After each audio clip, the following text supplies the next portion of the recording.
Good evening, everyone. My name is Jacqueline Côté. I'm the Director of Public Relations here at the Graduate Institute, and it's really my pleasure to welcome you this evening to this very special lecture. This is the fourth lecture in our series, Women in World Affairs. I think you see that on the screen, which is a series that we put together to showcase the achievements of prominent American women from all sectors and backgrounds in world affairs. And the series is organized in partnership with the permanent mission of the US to the UN and other international organizations in Geneva. Tonight's lecture was made possible through the active support of the UNICEF Geneva office, and I would like to say in particular thank you to David Evans and Cara Haberman, who are with us tonight and really helped us in liaising with our speaker. So to introduce our speaker, Mrs. Henrietta Fore, the Executive Director of UNICEF, I will now give the floor to Marc Casser, who, among other things, is, I have to say that, Marc, an alumnus of the Graduate Institute. But he is also and foremost the ad interim chargé d'affaires at the US Permanent Mission, our partner for this event. So without any further ado, I'd ask you to come up and make the introduction of Mrs. Fore.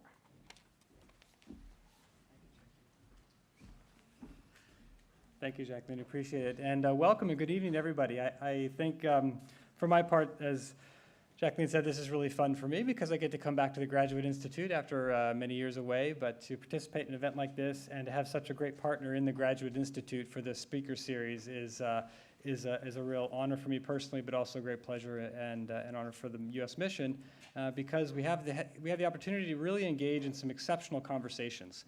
And I know that this will be no exception tonight, not only because we'll have such a dynamic audience, but also because we have a starline speaker who's coming to join us, somebody who has really deep and rich experience in this international global world, the world of development, humanitarian assistance, disaster relief. The list goes on and on and on with our speaker tonight, because she held in the United States government prior to her current position some of the most senior positions that we have in the administration. Namely, she was the administrator for the U.S. Agency for International Development. She was also the director of foreign assistance at the U.S. government. That's through the State Department. So managing and looking at overseeing all of our U.S. foreign assistance is quite a significant engagement. Now, tonight she's here as the Executive Director of UNICEF, the United Nations Children's Fund, and I wanted to quote just something about the sort of fundamental belief of UNICEF, and it's that all children have a right to survive, thrive, and fulfill their potential to the benefit of a better world. So today, Director Fore will address one of the most pressing challenges of our time, and that is really how to unlock the power of the world's 1.8 billion young people. So this generation has been born of young people, and I think we could count some of you among them, but it's really in a new era of new automation, changing migration patterns. There's a rise of new technologies. The skills that are required are quite significantly different from those of the past, and so it's a time of change. Really does require skills for you as individuals in this generation to be able to fulfill the social and economic inclusion. So Director Fore will present us tonight with her vision of how, through global cooperation, we can help the world's youth reach their full potential to become Generation Unlimited. So without further ado, I would like to give the floor to UNICEF Director General Henrietta Fore.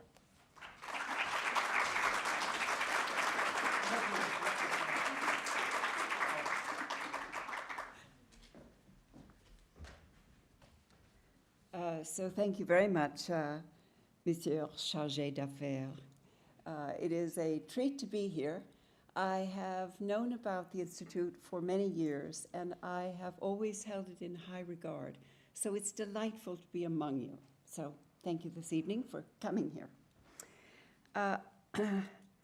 I think I'd like to start with a couple of formal remarks, but thereafter, there are a lot of stories that come from our world of UNICEF, and I would love to share them with you in case you happen to ask questions about that. So if you have some stories from your own life, or if there are some areas of the world that you particularly want to hear about, that you're either doing studies in, or you're interested in how it is fitting into the world, please ask about those particular countries. You're going to hear about a big idea that we want you all to join, but there's also a world out there of countries and of individual lives, so please ask.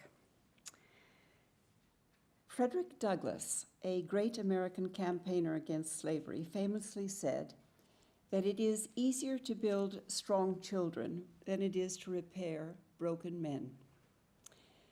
Children's health, children's education, their protection, their ability to one day gain employment and purpose.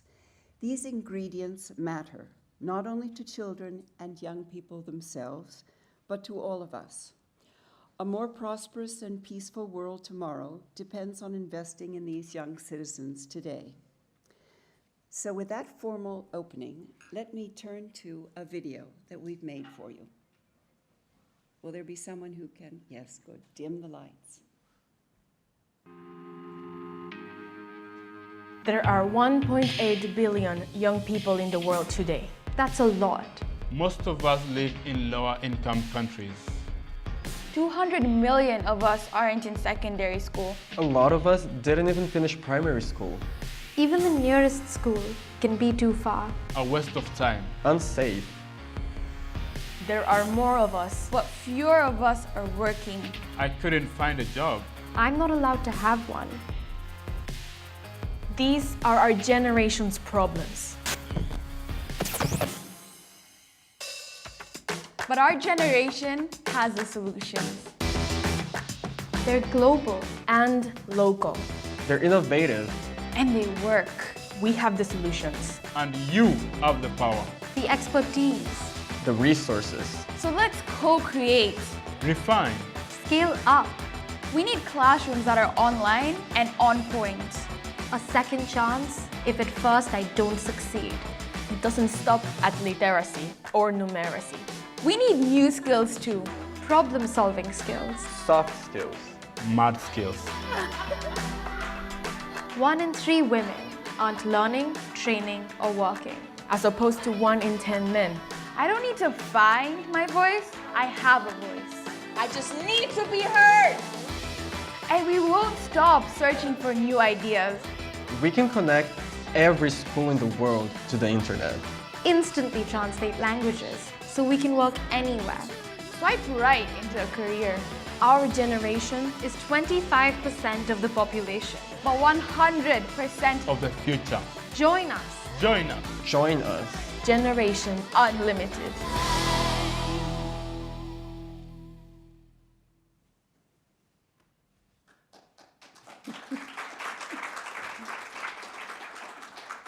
All right, so you've heard their voice, and the key for all of us is to make sure that we are really preparing them for this rapidly changing world around us. So when we look at the world around us, in country after country, in industry after industry, in community after community, we see that the only constant is change. Changes in technology, changes in how we communicate, changes in how we work, how we exchange information, and build goods and products. Changes in how and what we trade or invest.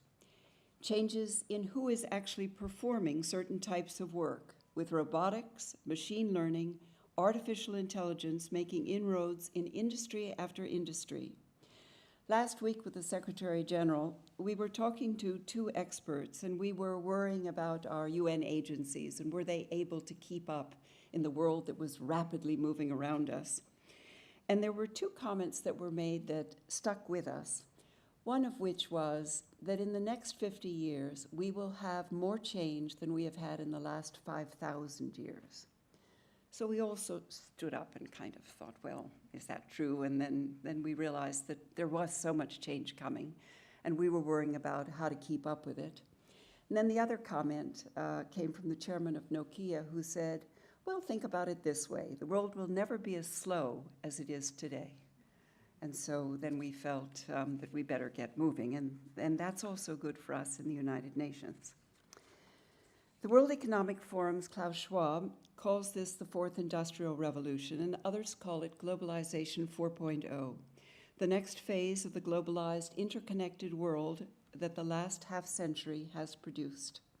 But whatever we call it, these challenges collectively are moving at a riveting speed and represent a big challenge on how we prepare young people for future success. In other words, how we build the human capital that every country needs. This changing world and what it means for young people was definitely on my mind when I became head of UNICEF in 2018. UNICEF is an incredible organization driven by committed people across 190 countries. And they have one mission, serving children in every context, supporting their nutrition, their health, their education, their water and sanitation needs, and their protection. No matter where they live and no matter what barriers stand in their way, to help them survive and thrive across both decades of a young life. But as a world's leading children's organization, I also thought that we could do more targeted work in the second decade of a child's life. We really understand young children, what they eat, what they learn, how they play, what they need for love and security. But we don't really understand young people. We sometimes call them teenagers, and not every country likes that. They definitely don't want to be called adolescents, and they don't want to be called children, so we've set upon calling them young people. But their brain development, their online life, their fears, their hopes, their dreams, their mental health, a lot of this we do not understand. So it is with all humility that UNICEF and all of our partners are standing up to say that we need your help. The needs are enormous. Right now, the world is home to this 1.8 billion young people, 1/3 of the population, the largest generation in history. And every month, another 10 million young people reach working age. Some will continue their studies, but very few. Others will drop out. Most will begin to earn their livelihoods. They will find that the world is not creating 10 million new jobs a month. In fact, 2 out of 5 every young people of working age are either unemployed or working in jobs that don't pay enough to escape poverty. At the same time, some 200 million adolescents globally are out of school, and 6 in 10 children and adolescents do not achieve minimum proficiency in literacy or numeracy. This puts them at a big disadvantage as they prepare for the future, and it means that half of a country may not be able to read or write or count. So when I began my role at UNICEF, I saw a need that wasn't being fulfilled. And as a group, we decided that our organization was well positioned to spark a new effort to gather the world around this critical issue. So last September, UNICEF joined with a public and private group of partners to launch Generation Unlimited at the UN General Assembly. It's a global partnership platform. It identifies and scales up collective efforts and solutions to help young people get the skills and education that they need to succeed in today's world. It brings together governments and civil society and the private sector and UN agencies and critically young people themselves, all in a new united effort to help build what young people see as how to fulfill their full potential. A big focus is on future skills for future work, helping them prepare for those jobs that haven't been invented yet. In one recent report, 85% of these jobs haven't been invented. And so by 2030, it's only 11 years out. The class of 2030 is already in first grade. So through Genu, we're working with our partners to identify and scale up solutions like 21st century curricula in schools, web access, digital learning, apprenticeships, work-study programs, job shadowing, and mentoring opportunities.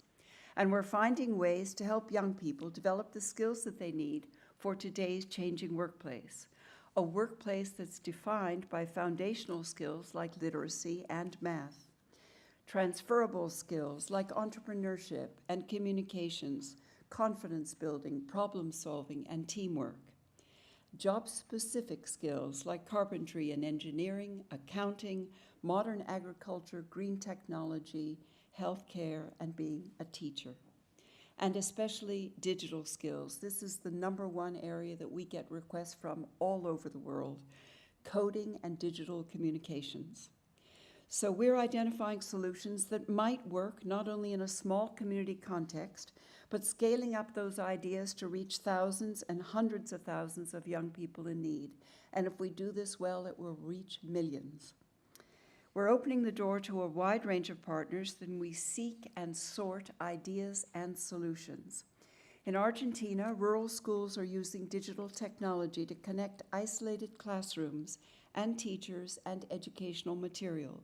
This means that teenagers from rural farming communities with no previous access to secondary education are not qualifying for university. They're also learning how to operate some of the modern drip irrigation systems that they're going to need in their farming communities. And so they become sought after as go-to people in their rural communities. In South Africa, there's a program called Techno Girl that places young women in offices and laboratories with professionals. They job shadow scientists and engineers, and also those who are doing the space program. These are often women that they are shadowing, so it is women professionals who are helping young women in the STEM fields to help become what they are, a woman in a job using her science or STEM background.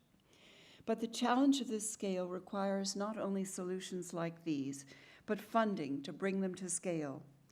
Last month, we announced a groundbreaking billion-dollar collaboration with the World Bank on skilling and jobs for young people.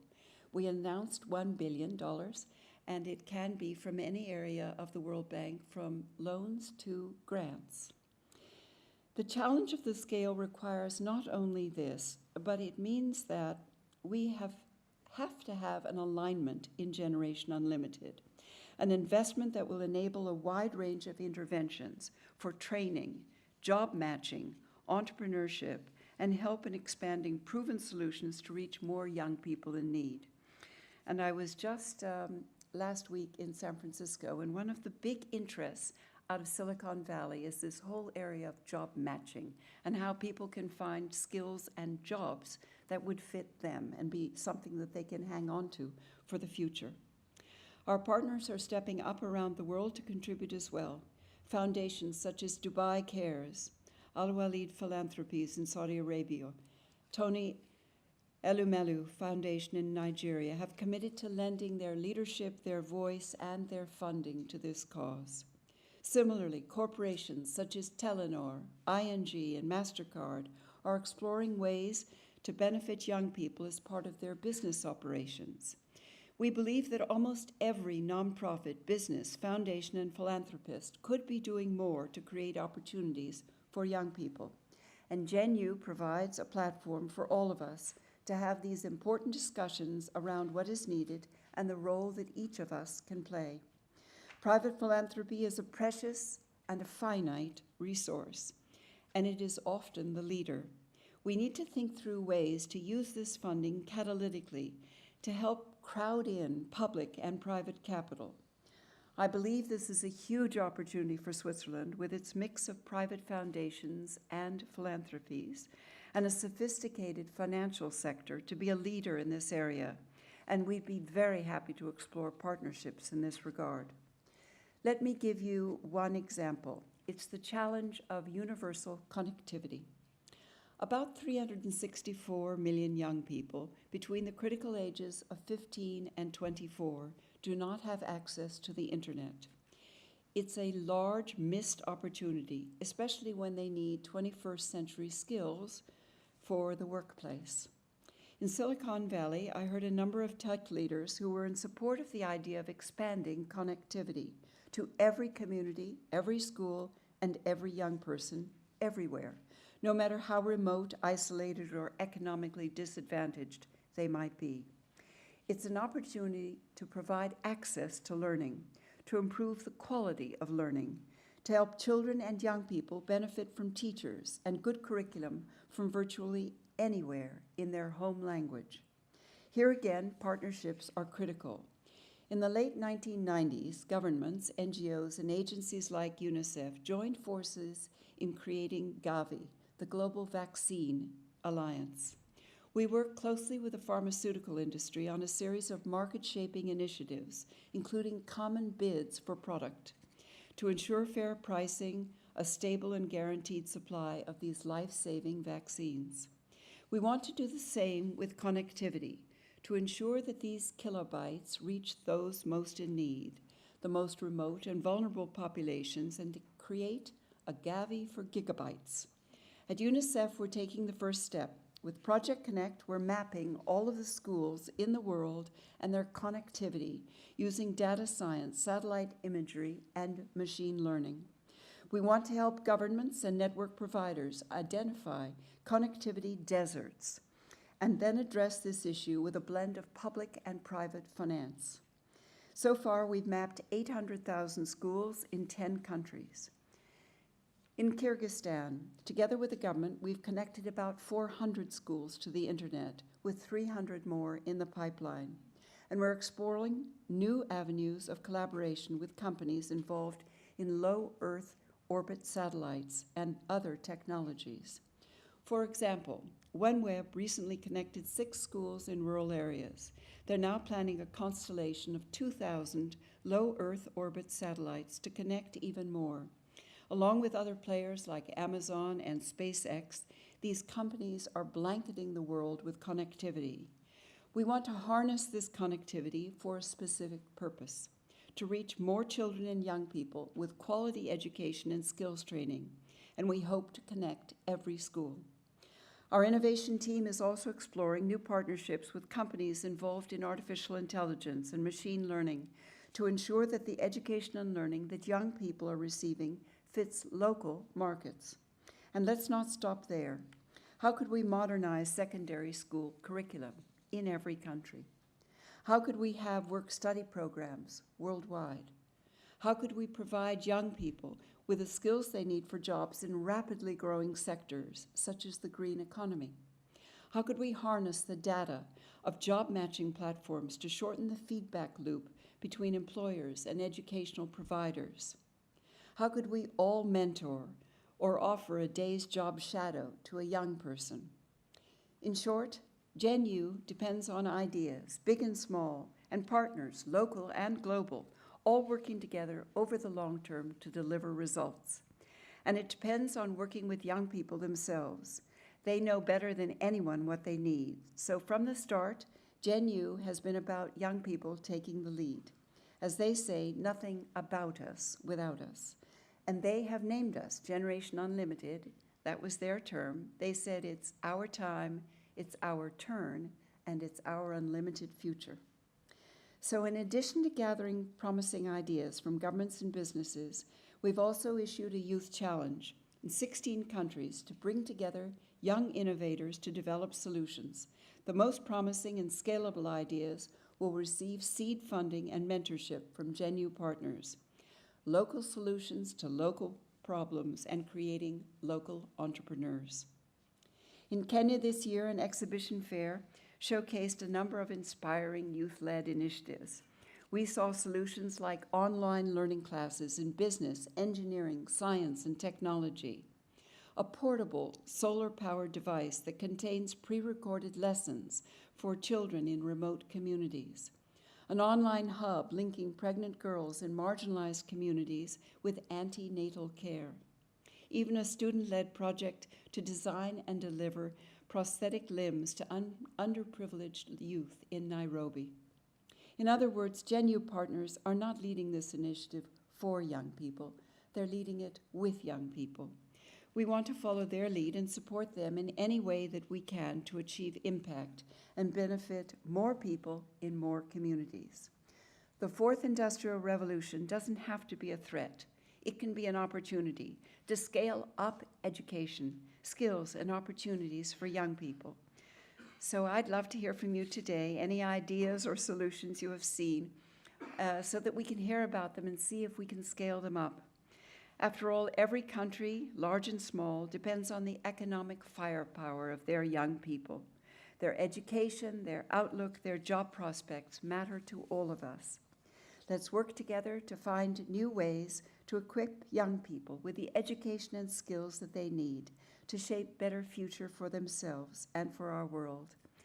And as you heard them say, we're 25% of your world, but we're 100% of your future. So with that, thank you.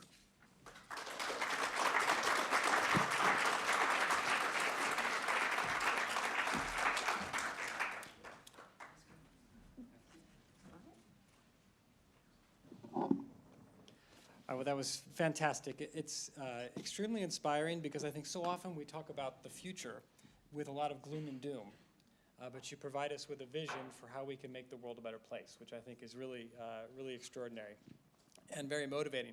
So with that positive message that you just put forward, obviously I think there'll be many challenging questions from the audience, but I'm going to start maybe with one, and I'll take you around my dinner table because my wife has been doing development work for over 20 years, and we've traveled the world and lived in developing countries.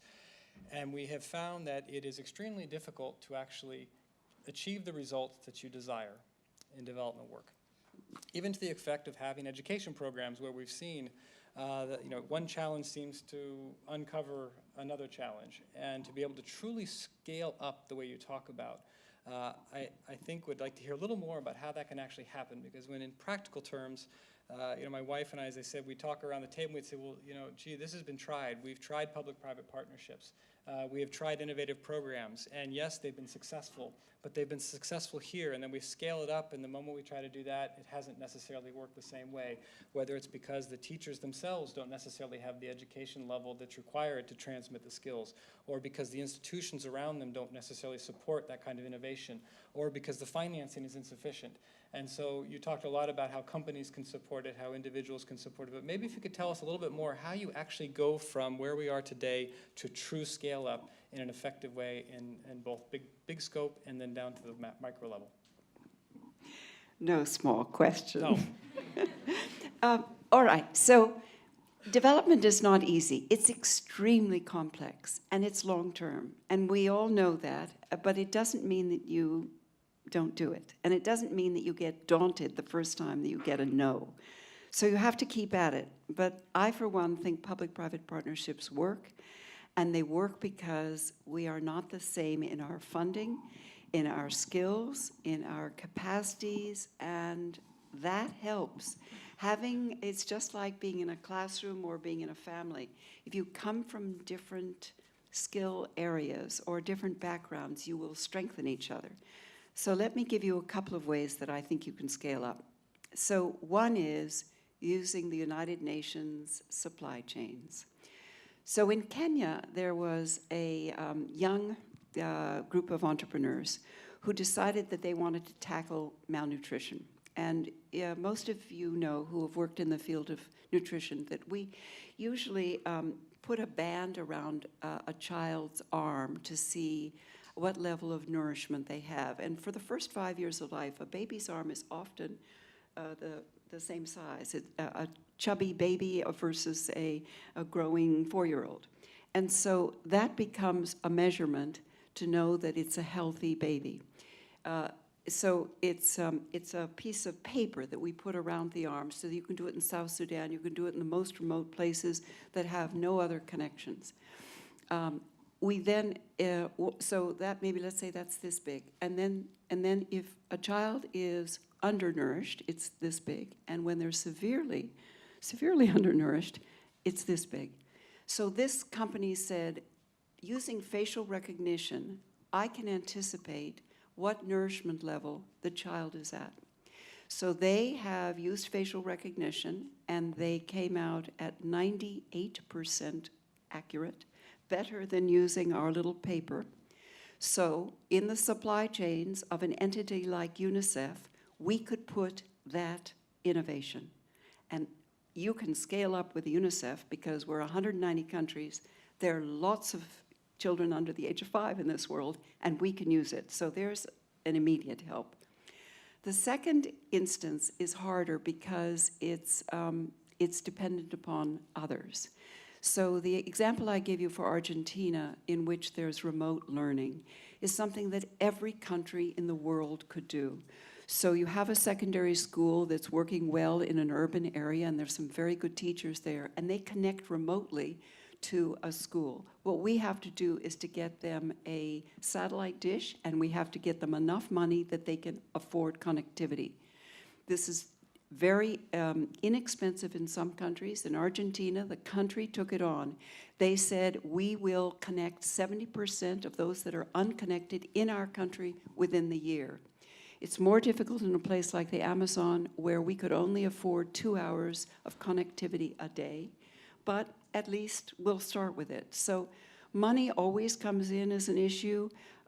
Training and knowledge of the teachers comes in as an issue, but the teachers are learning along with the students in some of these classes because they haven't had a secondary school education either, and they haven't had the chance for digital connectivity. But the digital connectivity all of a sudden opens up a world to them that's immensely powerful. So they're able to scale up in Argentina because of the government, and not as well in the Amazon, but they'll get it in Brazil in time. So sometimes that's more difficult. And then the last way that we would love to scale up is we've got a platform called U-Report. Right now we have about 5 million young people on this, and it's text messages on your cell phone. So when a crisis occurs, let's say it's a natural disaster, we use this during Ebola.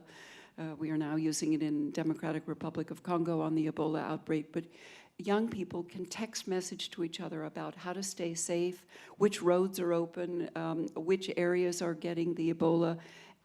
They talk to each other, so they become actors.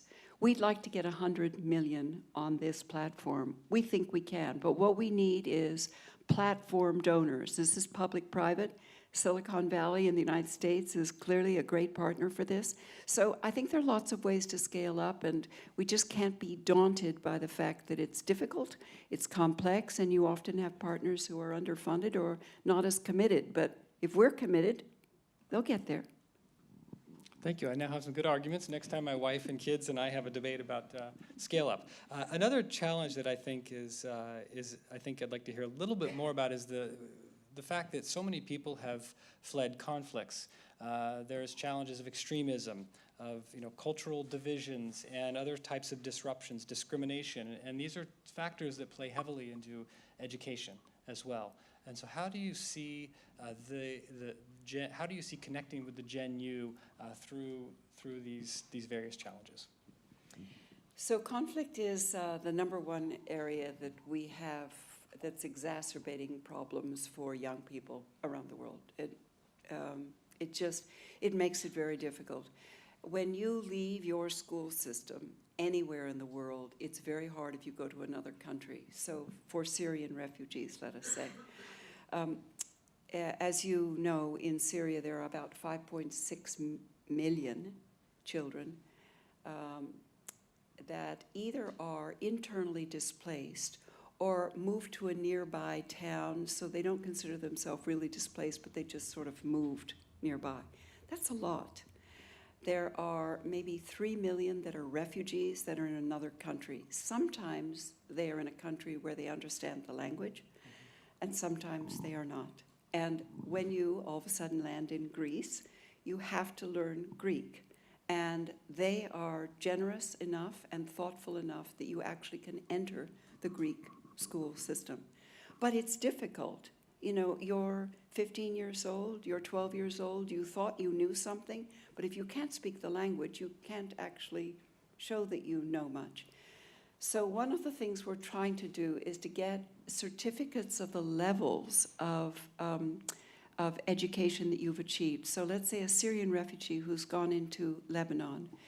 We are now introducing certificates so that you know that you've completed the 9th grade. And the fortunate part is that you can complete it in Arabic, but you can also learn French and you can learn English. which means that then they all of a sudden think, well, maybe I could go to school in France, or maybe I could go to school in Great Britain or America.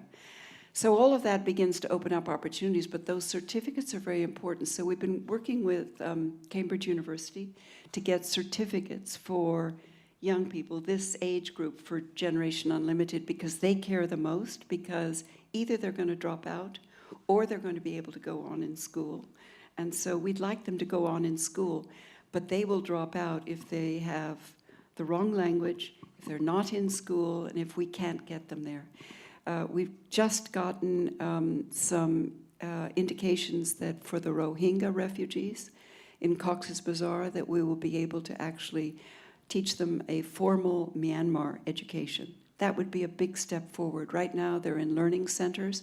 We're teaching offline classes, but in science, math, languages.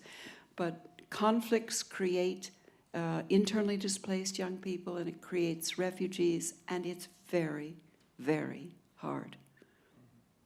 Well, thank you for that. Now, I think I've exhausted my moderator's privilege to ask several questions. I can always come back to it if I feel the need, but I'd like to open the questions and answers to the audience to see if there are any questions. I would just ask that you please identify yourself, say your name, where you're from, or what organization if you're from the Graduate Institute, and then please try and stay focused and stay brief so that we can make sure we can get through as many questions and answers as possible.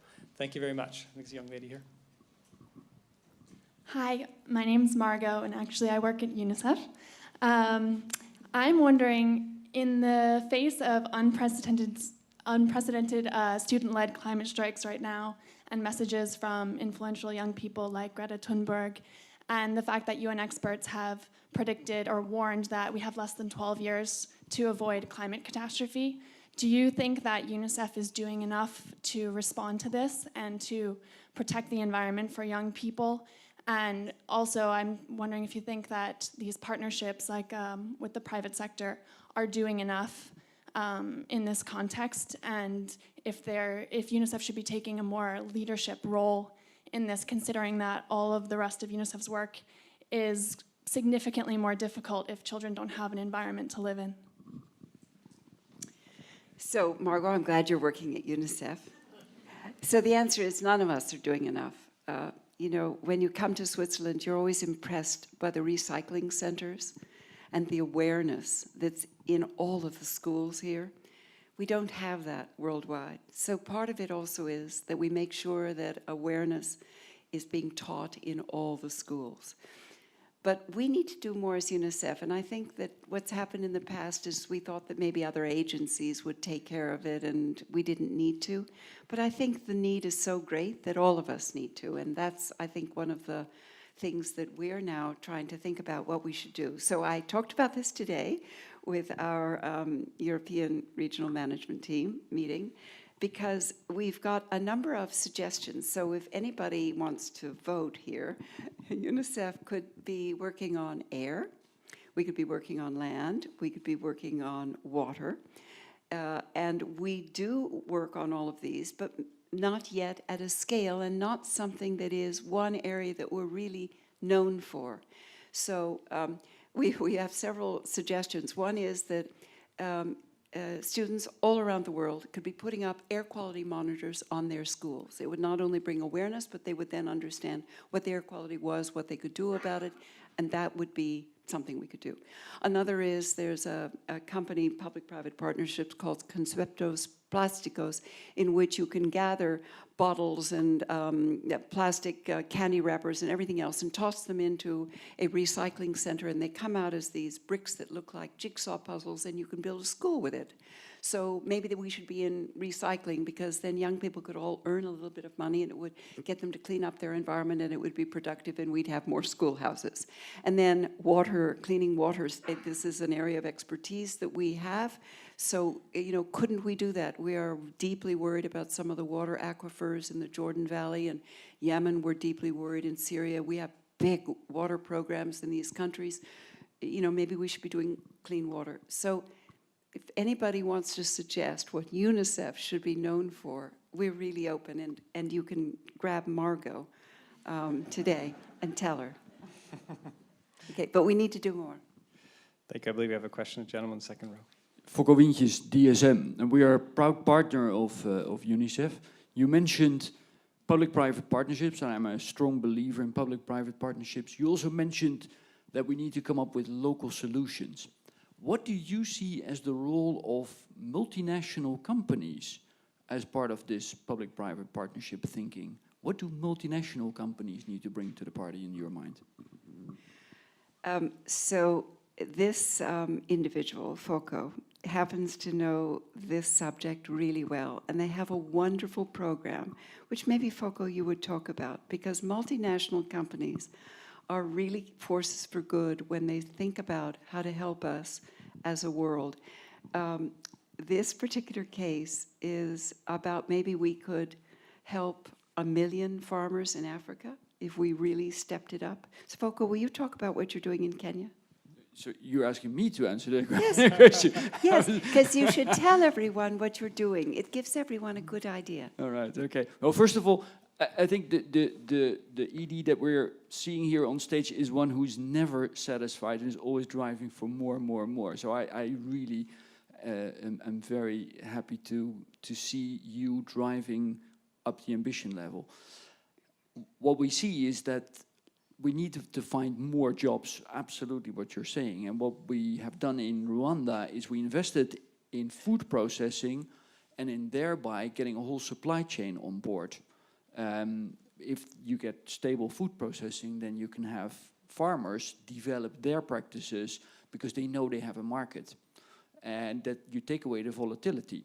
And that's certainly a way, and we've done it now and we will be scaling it up to 100,000 farmers in Rwanda, and then we'll go to other countries and repeat it. So that's a way in where we could do things differently and bring stable markets and there create livelihoods. We see now an increase of 30% income for smallholder farmers, and that's the way to go to make sure that people stay, for instance, in farming. UNICEF is playing an important role in this whole stabilization because you are buying local. Other UN agencies should follow your example much more. I think the UN has a different role or could play a different role in that space. But I'm beyond our example. I'm curious to see how you want to get more of these type of examples. What could UNICEF do in that respect?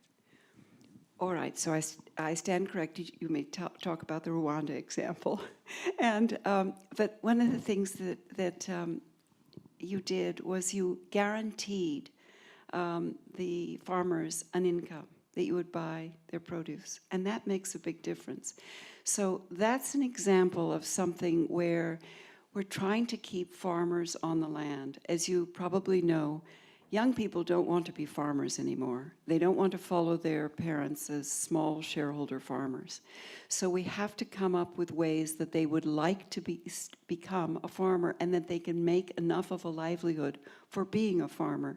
So they have to have good seeds and they have to have ways to plant them and look after their farms so that they can actually create a livelihood. And if so, then they need someone to sell it to. We have to buy local. And there have to be young people who want to be part of it. So we need to keep them home long enough to learn enough that they can actually do modern farming and modern agriculture, and we need to give them the tools to do that. The UN as a whole could really do it, and some of you have connections with some of the UN agencies here that are in agriculture. This is a massive need worldwide. Young people are leaving farms everywhere in the world, and we are seeing that when you sort of do a scan across the world, most young people want to leave their own country, and that's not a good sign. And many of them, it is because they don't want to be farmers. They want to go to urban centers. We have lots of public-private partnerships in UNICEF. One is that we buy half of the vaccines in the world. I mentioned the Gavi vaccine example. And that is all a public-private partnership. So what we do there is we put up what the requirements are for vaccines. And as you know, it is very important for children to get vaccines in the first 5 years of their life. It's essential. We also do lots of polio vaccinations. But if we can buy enough volume, then we can get it at a good price, we can get the volume we need, and we can get the quality that's essential. And so governments then place their orders through us. So one is an aggregation that's private, FOCO's example. One is an aggregation that's public, UNICEF's example on vaccinations. But there are lots of ways that we can use public-private partnerships. We can use them absolutely everywhere. We have thousands of projects that are going on around the world, and we could use private partners in all of them. Okay, more questions. I think in the back there, gentlemen. Right there in the middle. Oh, there was a gentleman in the middle there. Thank you. I think you're younger, so you can go first. Oh, I also had a question, and he very kindly handed the mic to me. Well, I'll tell you what, I'll let you could both ask your questions, and then we'll take them both. Sure, thank you very much. Hi, my name is Samira. I work for UNOPS here in Geneva in the global health space. In the work that I do in the development space, I've noticed two key challenges in the design of development interventions. One is that sometimes when funding comes from bilateral donor agencies, for example, those donor agencies have strategic interests in where their funding is going and how that money will be spent. And so therefore, sometimes development interventions are not designed in terms of greatest needs or designing with the user. So that's one challenge. And another challenge that I've noticed in my work is that oftentimes you see development interventions being designed by subject matter experts who are from high-income countries, and we're not necessarily, maximizing the opportunity to design with the user. I know that you mentioned a couple of initiatives where you guys are doing just that, but from a corporate standpoint, how do you ensure that UNICEF designs with the user, not just in mind, but alongside them? My name is Shiva from, I work in primary health care and public health. The question is the issue of scale up and sustainability and consistency. Today we have teachers and young people who are very unhappy. They don't see hope. And the reasons are why is because we are cutting, the private sector is cutting down jobs, the public sector is cutting down jobs. And then there's another problem where in the UN agencies and others, they are also increasing the retirement age. So the question is, are we building hope or are we really destroying hope? Then you mentioned immunization. Why do we have such a major measles epidemic when we have invested so much in immunization? And Gavi and all this financing and private partnerships. Madagascar has been suffering against, and there's a global pandemic. We haven't finished the job on polio. Thank you. Thank you. So these are both really interesting areas. One of the ways I think that we can counter this notion that a developed country person feels remote from the program countries that they're dealing in, and so sometimes the solutions are not made for that country, is to try to get them out there more. It's really important so that all of us have to spend time in developing countries and in countries that are different from us. It is difficult, though. I know I have long dreamed about something that is like a global development commons, where people could put solutions that they've come up with, they could come from anywhere in the world, and that you would be able to put them up on a website, and anyone could access them. What it would do is put the power in the hands of the people at the grassroots who want to know a solution to a problem. And that would change this dynamic of any one of us programming and deciding here in Geneva or in New York or anywhere else in our headquarters what's good for the people on the ground. They instead would find their solutions and then come to us and say, this is the solution I'd like. I'd like something like that. But it's very hard to do because in most of our careers, you only are able to go to 10 or 20 countries in depth, and there are another 170 countries to learn from. So having these diverse sets of experiences in the people who work in your agencies makes a very big difference. And just keep trying to ask people. So if you're working on a program in Cameroon or Burkina Faso, find someone from Cameroon and Burkina Faso and make sure that they're part of your team, and get virtual teams, cross-conal work, and I think that is all that we can do at the moment.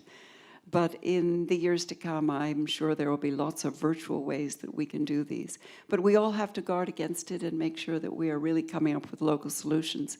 If Genu works as well as it could in the years to come, young people are going to be creating their own local solutions, and they're going to be local. So they're going to tell us what they need, and that will be tremendous. It'll be an enormous surge of ideas on what the solutions are. And then what we can do to help them will be how we can sift them and scale them, that sort of thing. So it'll be a different model. We won't do the planning here. We'll do it elsewhere. And I think that's coming for all of us. And then on your points on are we creating hope, or are we part of the problem? I think we're part of the problem. We are staying in these jobs, and you know, I'm part of that. We are staying in the jobs, and what we are seeing is that 8 out of 10 young people in low and middle income countries are going to have to be entrepreneurs. They're not going to have jobs like any of us. And most of you have worked in an office, have even seen an office. They're not going to. So that's why job shadowing and mentorship is going to be so important, and every young person needs it, because maybe when they visit your office, they'll see something, a product or a service that they'll create and they'll then use as an entrepreneur. We think the world is now going to need mass entrepreneurship. I mean, 10 million jobs a month is just, it's not possible. We're not creating that. When I was in Honduras, they said they needed 171,000 jobs a year, and right now they're creating 16,000. Well, then what happened to all the others? I mean, there's no hope, and so then you think about migration going anywhere where you can find a job or make a livelihood. So mass entrepreneurship is definitely going to be part of it. And then how do we deal as UN agencies? I think this notion of vaccines is something that WHO and UNICEF have been trying to speak out on. But you are one of the very knowledgeable people who knows that vaccines work. I think we've taken it for granted too long. I was just with our regional management team from Eastern Europe, and they're seeing that an area that had been taken for granted, getting vaccines, are just not taken for granted anymore. And we're going to have to reconnect. For some of them, it was viral social media videos that were incorrect, showing that young boys were getting polio from the vaccine. So they had to counter that, but thousands of families came in to make sure that their children who'd just gotten the vaccine were all right. Those sorts of scare tactics work in today's world, but we who actually have facts about this have to keep speaking out, and any suggestions you have would be very welcome. But we have a big issue in our world to try to make sure that young people and families know what are the facts about nutrition, about parenting, about vaccinations, all the things that young families need to know. Okay, so I think we had a question here, and then we're going to go back to the back. Right up here in the front, and we'll go to the back. Right up here in the front, this gentleman here.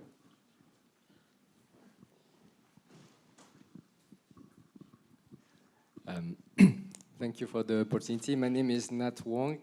I'm a global shaper from the World Economic Forum, and also I'm the founder of a non-profit organization called Water Inception. 2 years ago, my life changed a bit because I came across a technology that is able to condense the humidity from the air and turn it into drinkable water. So it kind of put me on the mission to, because my parents were refugees from Vietnam, to help bring those technology to refugee camps. And last year I raised some money to bring one machine to Lebanon. It's actually in Beirut right now, and I'm trying to bring it to the camp. But this technology is really impressive because we can start making water in the middle of the desert and connect that with solar panels. It can be off-grid powered. And it seems like not a lot of people have heard of this technology, and I always wanted to find a way to kind of put those technology to UNICEF attention, because it can help for the refugee crisis, to provide water for children at school, but also it can work into a modern farming where you can actually produce water in desert and start doing agriculture and where there's no kind of opportunities to grow food. And what would be your practical advice for me and my organization to kind of find a way to show you guys this technology? I think you did just bring it to UNICEF's attention. You did. Margot, are you willing to come help? Okay, so find Margot. She's ready. Okay, good. Yeah. And the Global Shapers are this wonderful group that's part of the World Economic Forum. And they're standing up for Genu, which is great, all over the world. And we're trying to work with their innovation hubs, because we just know that there are going to be lots of these local solutions, and they're going to be driven by great young entrepreneurs. So, great. I think we had a question in the far back there, and then we'll take another one from the lady here. Hi, I'm Amy. I work for the International AIDS Society on youth programming and advocacy in the HIV response. Firstly, thank you very much for this very stimulating discussion. The video said that we don't need a voice, we want to be heard. But we're all here in Geneva, and while I can only see the back of people's heads, I'm not sure that we all necessarily qualify as youth perhaps anymore, or maybe some of us are aging out or have aged out some time ago.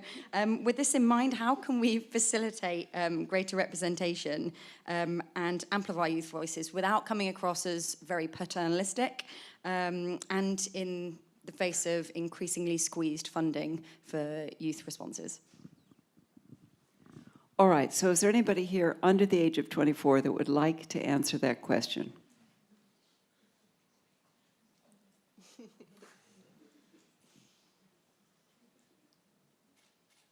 Okay, anybody close to the age of 24? Anyone want to answer on how we can get the voices? All right, since you're being shy, it's very important that we reach out. So if you could do a mentoring program in your office, do it. If you could do a work-study program. I've just done shadowing at my UNICEF New York office, and we're going to have a shadowing month for all of UNICEF so that we can bring young people in. If so, you're going to hear from them, and they are so filled with really interesting ideas. And we do job shadowing for our younger employees, and we also are doing it now with this age group for Genu. So that will at least be the beginning of help. Funding. I must say that I am just starting to see how much and what is available. So this initial $1 billion coming from the World Bank is just the beginning, I think, of funding for this area. It is going to be public and private. I have spoken to maybe 30 presidents and prime ministers, and I had thought the only countries that would be interested in this are the ones with big populations of young, but it's not true. Even the countries that do not have large populations of young, like Thailand and Japan, are intensely interested in their young, because everyone will have to support 2 of us, 3 of us, 5 of us, 10 of us. So everyone is a real treasure. So country governments are really interested in modernizing their curriculum and connecting it to real skills so that they will have a productive nation. They are also interested in trying to keep some of their young at home. So they're interested. So that's one funding source, and I think it's starting to come in quite strong. And the World Bank's $1 billion will attract many, I think, for that. Private foundations have not yet stepped forward strongly, but we think that there is real interest in this. We are starting to hear it. So if you know any, Geneva is a fabulous area to talk to the foundations. We think there's a chance on social impact investing, bonds, equity, all kinds of returns that are either in-kind, financial returns, but are also in kind in, let's say, number of young people who are ready for a job. We are hearing that there are enough platforms now on job matching that we might be able to do something like the Singapore model, where they have mapped all of the jobs around a secondary school so that young people then can learn from individuals who can come out of those businesses, which also gets to Foko's point, who come in and they teach a class in the secondary school, and they ready them to come in for internships in the areas around the secondary schools. If we could do that kind of job matching all over the world, it would be remarkable. And, you know, companies all need young people. They need the next generation coming along. We're not going to keep these jobs forever, even though we may look peppy. We're not going to last another 30 years in these jobs. So we've got to train up the young people. Right, so I think we have a microphone here, and then we'll go back to the lady in the black coat back there. Okay, Daria Robinson with the Antenna Foundation. That was the word you were missing here tonight. So indeed, and also answering, we develop technologies for developing countries, but specifically around essential needs, and water was one of them, is one of them, a technology. The issue is often the robustness and the capability for these technologies to survive in these areas. And we've used actually clients, and UNICEF has been a client, if I can say, to have these in hospitals, but a lot in schools as well. And it's been extremely, I'd say, successful teaching the children how to, the hygiene and drinking water, and then that actually goes on into the families and the parents, so it goes far beyond the children. Now we're starting a new program. We're actually sort of field testing a new program and how we can also teach the children how to make sure these, I'd say, solutions around water or energy that we have in the entrepreneurship of selling. So they'll use the water for themselves, and then they'll sell the water. Or the energy, the solar power, they'll use it for themselves, and then they'll go sell these tools. The issue we're facing is that, okay, we have the model and it's developing, but we, as funded by Philanthropy, we don't want to stop at one school. So we're trying to create a model that is so attractive to all the neighboring policymakers, which are really mayors, and that then they will want to repeat it themselves without us continuously funding these projects. And that's where we find, it's with the local governments in these countries, they're always expected to get funding. And so we have to figure out, what are the partners that we need to do that with? And I'm happy to hear the World Bank has funding for that, but there's a difficulty to get over this dependency of people expecting to be funded all the time. Yes, it's a puzzle. We were just with Paul Kagame, who was talking about his own country and the funding needs. And he said, we have to reorient how we're spending the money. And that's a difficult mindset to get in any government. If you're used to getting grants, you just continue to rely on them, and then you think that that's how you can do it. But the world is changing, and these public-private partnerships, I think, are the way that governments can open their eyes, but also businesses can. These can be good businesses.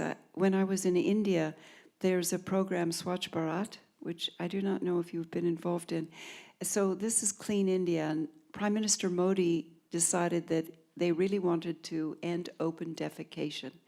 So you want to make sure that there are enough latrines. So in a school, a girls' bathroom and a boys' bathroom, and that also helps with the girls wanting to go to school once they've gotten into secondary school. There are now 600 million people who have caught on to Swachh Bharat, and it is a booming sanitation industry.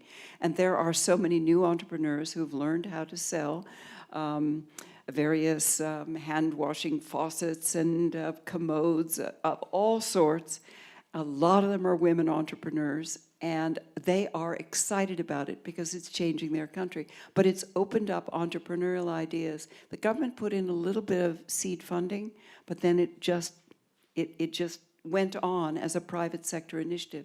So if governments can see some of these and learn from other governments, they'll pick it up. And I think we just need to pass on good ideas that are public and private, and it will encourage it. But but the sense of scale is very important, and choosing the right technology. So if there are several that are doing the water from the air, you need to choose the one that's robust and is sustainable year after year, and is operating parts and everything else involved.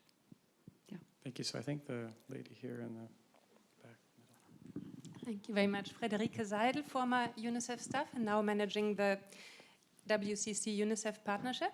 Thank you so much for all the strong hope you bring with Generation Unlimited. And thank you also for mentioning the green technology that is being invested in through this program. And example from Kenya with solar energy. As Margot was saying, I think that is extremely urgent, as what the children in the streets marching on Fridays for Future are demanding is for systems change. If we really want to listen to young people, I think it would be wonderful for UNICEF to even go further in setting an example on how to change systems deeply. When I was in UNICEF, I remember we had discussions on, for example, how we could change the banks, like the money which is used by UNICEF, not to be investing in the root causes of climate change. I would be curious to hear if that discussion has led to any possible change, but I think if organizations like UNICEF could encourage all the other UN organizations and the private sector to not act on one hand for the climate, whilst at the same time their own money is investing in fossil fuel. So I think divesting from fossil fuels is urgent, and I would love to hear more about the investment in green jobs and the solutions which young people are proposing, which would be environmentally friendly. So thank you very much. Yes, it's an interesting issue. Your work that has come up about how to deal with our investments is one that has bubbled along, and I think it has improved, and there is much underway in the entire UN. So the entire UN is now thinking about it, because we are not investing alone. We do it as, we tend to do it in the same groups and in the same areas, and we intend to invest with each other. So I think that one is moving forward, but not at a pace that we would consider rapid. It's considered. In terms of solutions that you see with young people, I mean, we really mean it that we are looking for what should be the area for UNICEF. We don't want to step on other agencies, we want to complement them. So what is it that we should focus on? So please help us with what that should be. We want to be sure we're being collaborative with the rest of the UN agencies, and UNEP and UNDP really feel that they have the lead, so we want them to have the lead, and that we would be supporting them. But how should we support? So please help us and think of things that you'd like. The young people are just soaring with lots of ideas, and so we're trying to help them, but we can't help all of them because there are thousands and thousands and thousands. So we need to curate, choose a few, and scale those up so that UNICEF can make a difference on its big platform. All right, so we have two questions, I think, up there in the back at least. We'll take three in succession. Thank you. My name is Julian Fleet, and I represent the International Development Law Organization, IDLO. We're an intergovernmental organization headquartered in Rome. Actually, our president of our governing body is the United States. Mozambique is vice president, and Italy is the host country, is always ex officio vice president. We work exclusively on promoting rule of law. And UNICEF does such wonderful work globally, including by its regional office based here in Geneva, on child protection and on access to justice for children and young people, including criminal justice systems, but also other areas as well. And I just wondered if this very exciting, inspiring Generation Unlimited program has some special channel or special provision for children in conflict with the law, children who are having, young people who are having problems in this area. You mentioned Honduras, for example, and we work in San Pedro Sula in areas controlled by gangs, and there are many young people and children living in these areas who do need a little special assist, and I wondered if Genu is looking out for them in any special way. Thank you. It's a great point, and it's a great need. It is difficult to find the funding. So this is back to what are bilateral donors interested in and the earmarking that's going on. There are several areas that are underfunded. One is this area of young people who have sometimes gone the wrong side of the law or have run into impediments, and so we want to help them. Mental health is another area that's just underfunded. Young people, I think many of you know that in the top 2 reasons why young people die, it is self-harm, it's mental health. It's a very big issue, and it's very underfunded. The other one that's very underfunded is young people with disabilities. And I don't know how we as a world are going to talk more to donors about this. It's very hard for it to come, I think, from private companies, but I think foundations could help. And I think bilateral donors could help if we can just convince them that there is a real need out there. But you are onto a very important subject. When I was in Chile, there is a program that they've been working on specifically with children and young people who need a little extra help, and maybe that is with you? Is that with your, not yet. All right, well, I think there's some examples of these that maybe we could pass on. Could be in Genu, but it could also be outside. But we are definitely keeping our antenna up for anyone who's interested in helping fund this.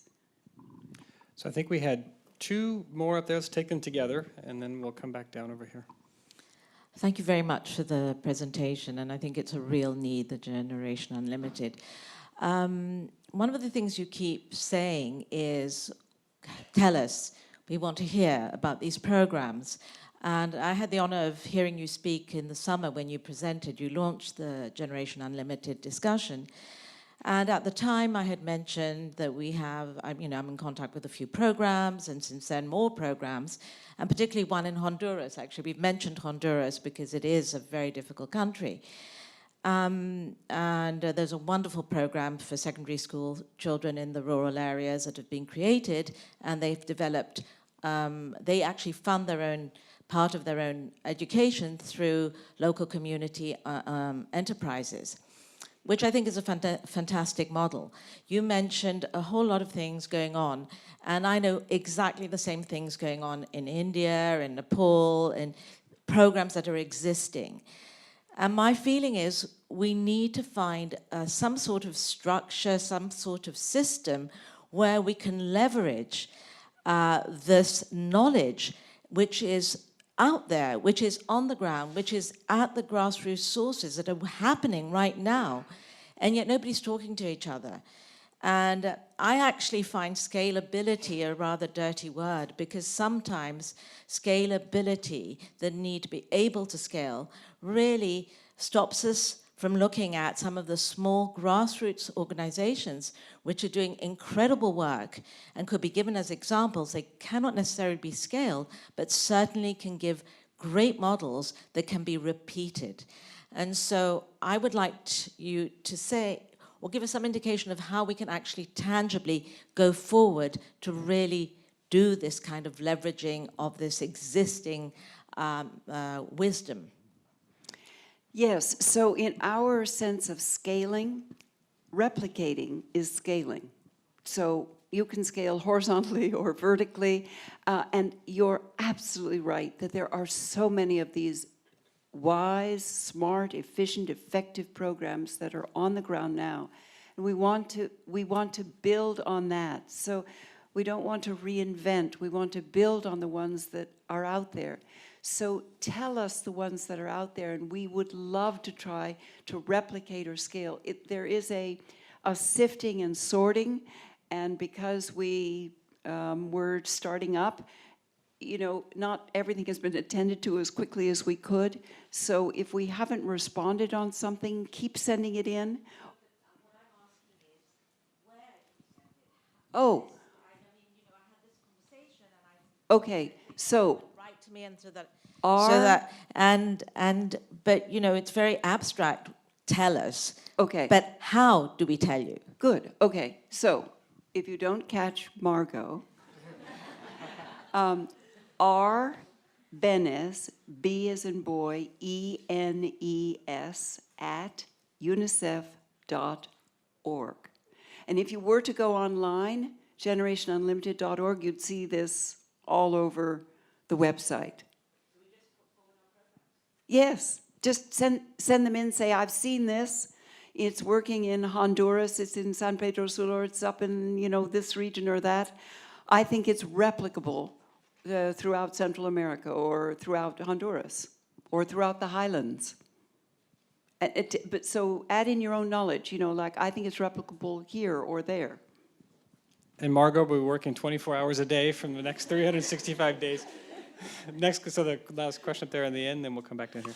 Hello, my name is Joy Eva, and I work with the World Council of Churches. It's a faith-based organization. So, according to the Youth Progress Report of 2017, the biggest challenge of young people is really the underrepresentation in policy-making bodies. So we've mentioned several times right now about innovation of young people doing so many things around the world.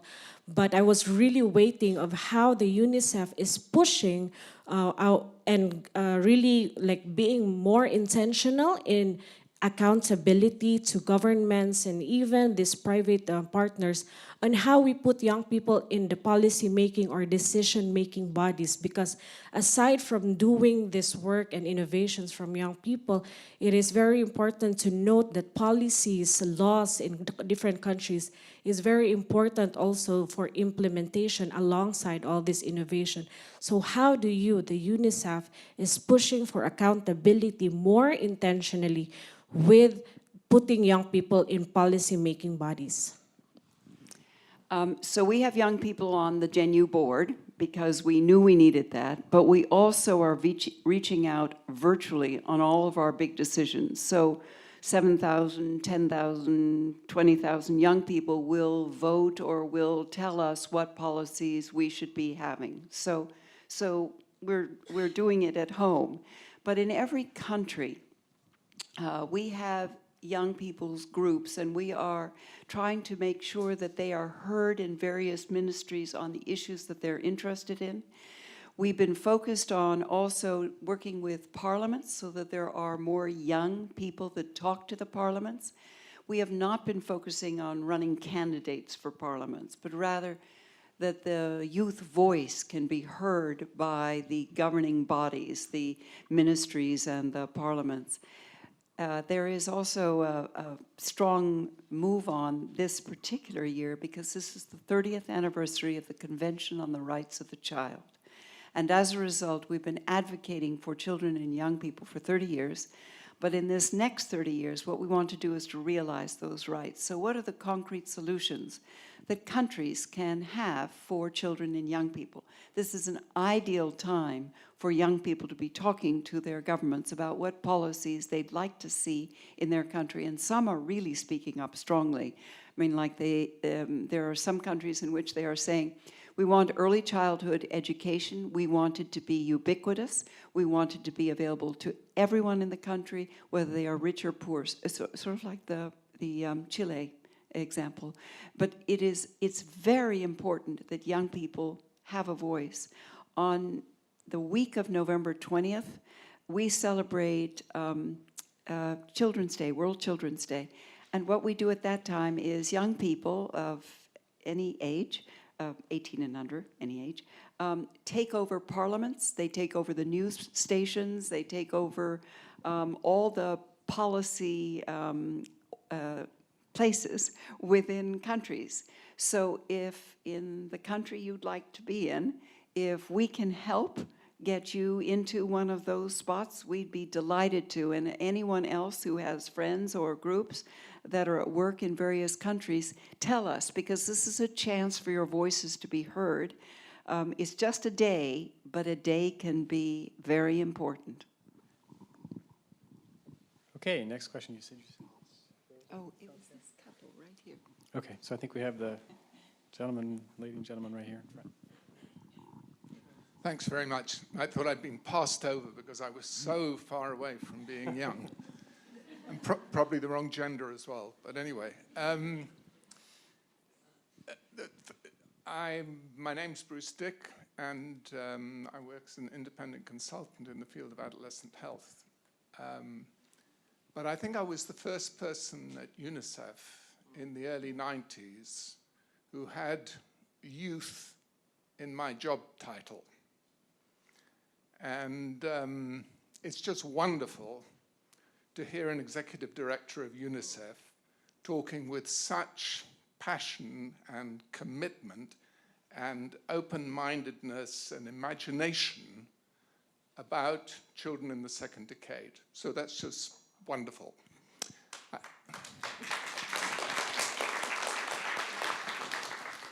I had two questions.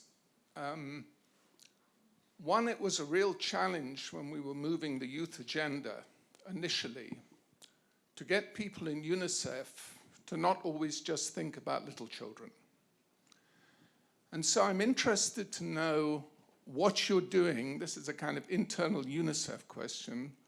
What you're doing within UNICEF to help scale up your own staffing to deal with this. It's fine to have partners and everyone, but unless you have those people that you mentioned who have commitment, who know how to program, who know how to make things work, unless they're thinking about this, then it's a challenge for UNICEF to do what you want to do, which is to take a lead. That was the first question. The second question is, I think it's wonderful that what you say is so positive. And I think it's a lot of the time when we talk about young people, it's, you know, as they say, just stop telling us what not to do. Tell us what we can do. But at the same time, as we're talking about public-private partnerships in a positive way, I think we need to realize that many of these private enterprises, businesses, are doing exactly the opposite to what we want to happen. In terms of tobacco, in terms of alcohol, in terms of food and beverage, and of course even in terms of some of the cyber stuff that you're talking about in a positive way. And I was just interested to know how the organization sees its role in terms of the protection that UNICEF does so well, to protect them from what's going on in these companies, which often have much more resources than us, to do the very things that are not only going to undermine their health in the present, but are also going to undermine their health throughout their lives. Anyway, I don't want to end on a negative note. It's wonderful to hear what you have to say. But that's, those are very good points. And we talk about them a lot because to every positive side, there's always a negative, sort of like your dining room table. There's always a downside. And UNICEF is actually staffed fairly well on child rights and how to protect them. But what we don't have is the ability to keep up with all the technologies. And some of these videos that are on social media, we don't know how to stop them. We don't know how to stop the information getting to the young people, which isn't the correct information. You know, like on HIV/AIDS, you know, you can't get HIV/AIDS from having sex with someone who has it, unprotected sex. You know, we can't do anything about that. So we're not sure how to protect. But we do know that if we can educate, maybe they can protect themselves. So we're trying to work on the protection side. we're trying to work on the education side, and we're trying to work on just, communication. We're a trusted brand, so we hope that people are listening, but we can't get to enough of them. And I wish I could tell you that everyone was on the same information platform in the world, but they're not. Where our generation might be picking up news from journals or papers or televisions or radios or books, many of them now are just using the video portion of social media. So they're not reading the words anymore. 80% are saying they're just looking at the pictures. So we have to communicate differently, and we have to learn how to protect differently. And we don't have all the answers, which is also why Genu is a public-private partnership. We need academics who know about a young person's brain and its development in that second spurt of growth. We need to know about what they're worrying about, what they're fearing. There's more worry and fear among young person today than there was when we were growing up. And there's much more violence. And they're worried about it, and they don't know how to deal with it, and we don't. And a lot of the violence is at home.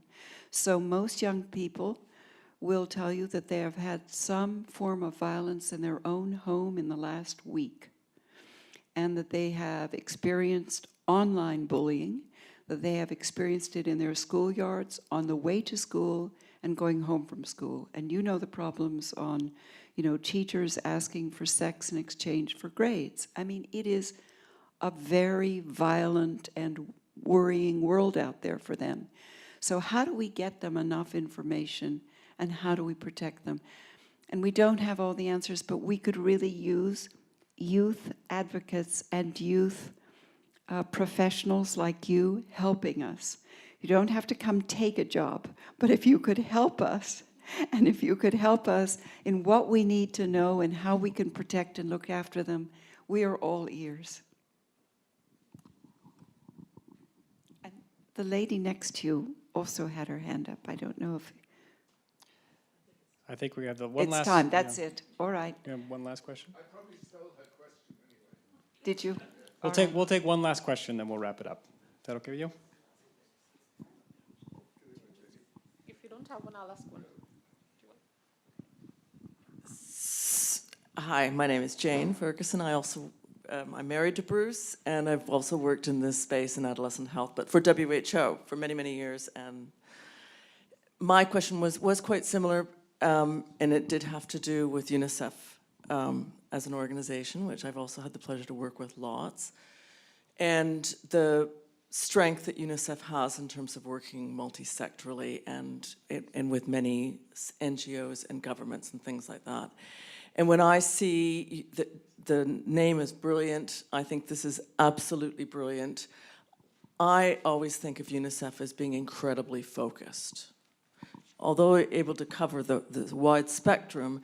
And I'm concerned when I see what the plethora of things that you're setting out to do, how you're going to be able to program it at country, because that's really what the challenge is. And then the other thing I wanted to say, to pick up on the private industry side of things and what's happening in terms of the environment and the kinds of environmental, social, and government standards that are now being put in place for all private industries and in terms of investments, and that UNICEF needs to be doing that in terms of, in my opinion, in terms of thinking about that in private partnerships. So that doesn't really need an answer. Yes, so going backwards, we do have a variety of guidelines and standards for doing public-private partnerships, and I think those will all exist, and the UN agencies do, as you knew from WHO. So I think on that, we have a meeting of minds with the private sector companies that we work with. So when they are a private sector company that shares the values of the Sustainable Development Goals, we're usually off and running. And they usually don't come to us if they are not for those goals. So maybe there's a self-selection. The point of staffing is a real issue for us. We don't have enough people who have enough expertise. It's It is difficult. And part of it is that people have not funded this age group. It's a difficult age. Children are cute when they're 4 and 6. And we don't find them as cute when they're 14 and 13. They just, and we don't understand them, and they don't understand us. And many of them are living in a digital world. So they're not even talking with us in the same ways.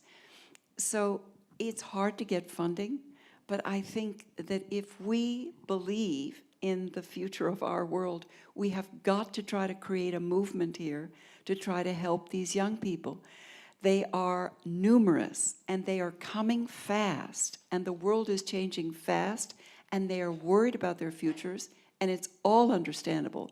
So we can only help them so far, but we should help them with everything we can on this. And so I know we don't have the funding, and I know we don't have all the positions, but if we can do a big public-private partnership, they're out there somewhere, people who can help us. So find them and bring them into this. And please, everybody, leave here and be part of Generation Unlimited. We need you. There are 1.8 billion out there. If you could just take one person and mentor them, that would help. I mean, it's a big challenge, and it will be a big challenge. But UNICEF isn't doing it alone. We're doing it with every country and every UN agency, and so hopefully we'll get it done. But it'll be a long term. I mean, we're not going to do this in a year. We're not going to do this in a decade. But we're going to try to reach them, and if we can, the world will be better off. So I am known as a great optimist, and it has been incredibly inspiring. I think I need to kick up my optimism even a little bit higher, because it's fantastic to hear such an inspiring discussion about the future and what is possible and what we can do to make the world a better place. And I think it's a great example of why you've been a trailblazer. And thank you so much. I think on behalf of the Graduate Institute and the U.S. mission to the United Nations here in Geneva, I want to extend our deep appreciation and thanks for your participation in the world in women affairs. And I think everyone can now join me in applauding and thanking you for this excellent evening.